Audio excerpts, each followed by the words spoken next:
Sara Forbes Bonetta, originally named Bonetta, was a princess of the Igbado clan and the daughter of Yoruba nobility.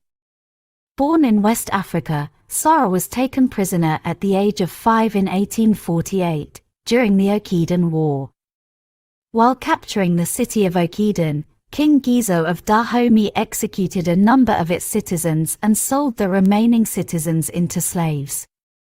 Being the daughter of an African chief, Sara was kept in captivity as a state prisoner while her family was murdered in battle. Frederick Forbes, a well-known British naval captain serving in the West Africa Squadron, paid a diplomatic trip to King Gizo of Dahomey in July 1850. After long involvement in the transatlantic slave trade, Britain finally ended slavery across its entire territory in 1833. The goal was to stop the trade by seizing slave ships from France and Spain and by diplomatically discouraging regional authorities from taking part in it. King Gizo dominated the trade in slaves in West Africa because it was his primary source of income. On a mission to persuade the king to end slavery, Captain Forbes was able to secure the girl's life by persuading Gizo to send her to Queen Victoria.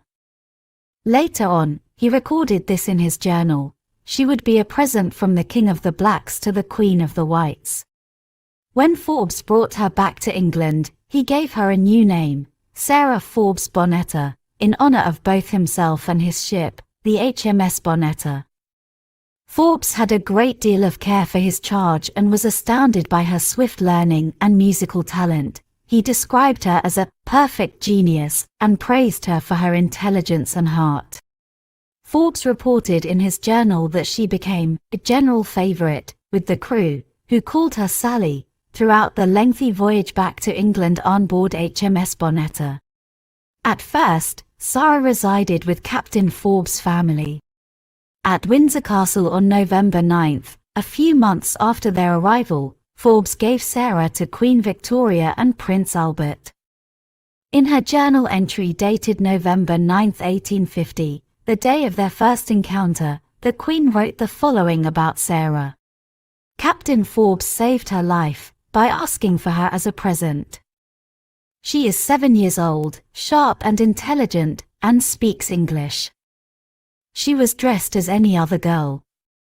When her bonnet was taken off, her little black woolly head and big earrings gave her the true Negro type." Sara Forbes Bonetta's education was funded by Queen Victoria, who also kept a close eye on her successes. The Queen wrote in her journal, "After luncheon Sally Bonetta, the little African girl, came with Mrs. Phipps, and showed me some of her work. This is the 4th time I have seen the poor child, who is really an intelligent little thing."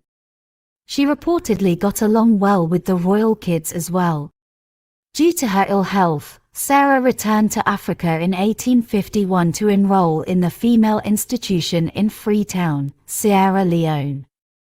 She had started suffering from frequent coughs, and at the time it was widely believed that the English climate was bad for Africans' health.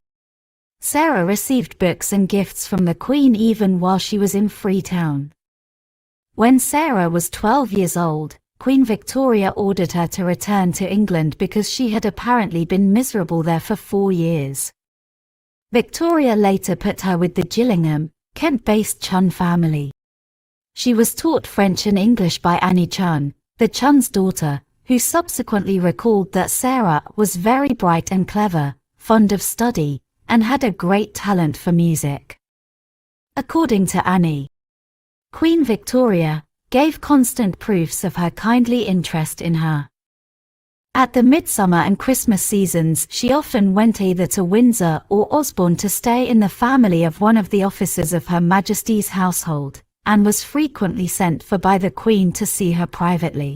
After spending 6 years with them, Sara moved, much against her will, to Brighton, where Victoria had arranged for a Miss Welsh to monitor her assimilation into British culture.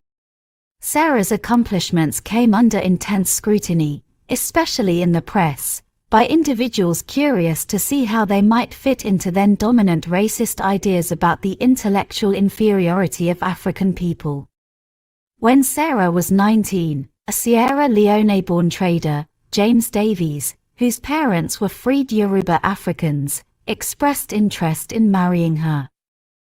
James and Sara initially met while Sara was a student at the school in Sierra Leone, but they didn't know each other very well.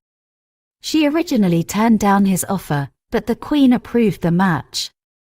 According to reports, Sara was transferred to live with two old women in Brighton whose home she described as a desolate little pigsty, in an effort to get her to accept. Sara described her feelings in a letter to Mrs. Chun. Others would say, "He is a good man, and though you don't care about him now, will soon learn to love him." That, I believe, I never could do. I know that the generality of people would say he is rich and your marrying him would at once make you independent, and I say, am I to barter my peace of mind for money? No, never. Queen Victoria sanctioned Sara to be married in Brighton in August 1862. Sara's position as the Queen's protégée assured that the wedding was a magnificent event. Her alleged status as an African princess also sparked widespread interest. Many people showed up to see the spectacle. There were white ladies with African gentlemen, and African ladies with white gentlemen, in the wedding party, which travelled from West Hill Lodge in Brighton in 10 carriages and pairs of greys. There were 16 bridesmaids. Sara listed her first name as Ina on her marriage license, which could be a variation of her African name. As Davies's business was in Africa, not long after the wedding the couple moved to Sierra Leone, and later, settled in Lagos, where her husband became a member of the Legislative Council from 1872 to 74. Shortly after her marriage, Sara gave birth to a daughter and was granted permission by the Queen to name the child Victoria. The Queen also became her godmother. In December 1867, Sara visited the Queen and presented the child to her royal namesake. Sara and James had 2 more children. However, by the late 1860s Sara was afflicted with tuberculosis, for which there was no cure. She eventually made her way to Madeira in the hopes that the island's mild environment would improve her condition. However, she died there on August 15, 1880. At the age of 37. Victoria, Sara's then 17-year-old daughter, learned of her mother's passing as she was making her way to Osborne to see the Queen. The Queen wrote in her diary, "Saw poor Victoria Davies, my black godchild, who learnt this morning of the death of her dear mother." Queen Victoria was so pleased with Sara's child that she granted instructors and students a day off after she passed her music exam. After that, the Queen financed for Victoria's education at Cheltenham Ladies' College and maintained contact with her for the rest of her life. Thanks for watching.